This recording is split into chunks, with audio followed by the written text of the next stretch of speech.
அதுக்காக தான் இது. ஃபர்ஸ்ட்டு ஸ்டெப் நீங்க என்ன சொல்லணும்னா, ஐ அம் கோயிங் டூ குவிட் ஸ்மோக்கிங்ன்னு சொல்லி, உங்க ஃபேமிலி சர்க்கிள்ல சொல்லணும். உங்க ஒர்க் பிளேஸ்ல சொல்லணும். உங்க ஃப்ரெண்ட்ஸ் சர்க்கிள்ல சொல்லணும். ஸோ யூசுவலா நம்ம காலையிலேருந்து நைட் வரைக்கும் எந்த நேரத்தில இருப்போம்? ஒண்ணு வீட்ல இருப்போம், இல்ல வேலை பார்க்குற இடத்துல இருப்போம், இல்ல ஃப்ரெண்ட்ஸ் கூட இருப்போம். இவங்க எல்லார்கிட்டயும் என்ன சொல்லிறணும்? நான் இன்னையிலேருந்து ஸ்மோக்கிங்க விடப் போறேன்றத டிக்ளேர் பண்ணிறணும். So that they will be part of your effort. நாளைக்கு நீங்க ஏதோ ஒரு இடத்துல ஸ்மோக் பண்ண போம்போது, "ஏய்! நீ குடிக்க மாட்டேன்னு சொன்ன, திரும்ப ஏன்டா இங்க வந்து நின்னுட்டுருக்கன்னு" அவங்க கேட்கணும்.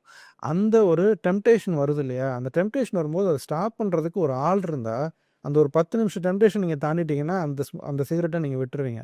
ஸோ அதுக்காக தான் இது ஃபர்ஸ்ட்டு நம்ம பண்ண வேண்டியது. So you should inform your stakeholders, your well wishers that you are going to quit smoking. This is number 1.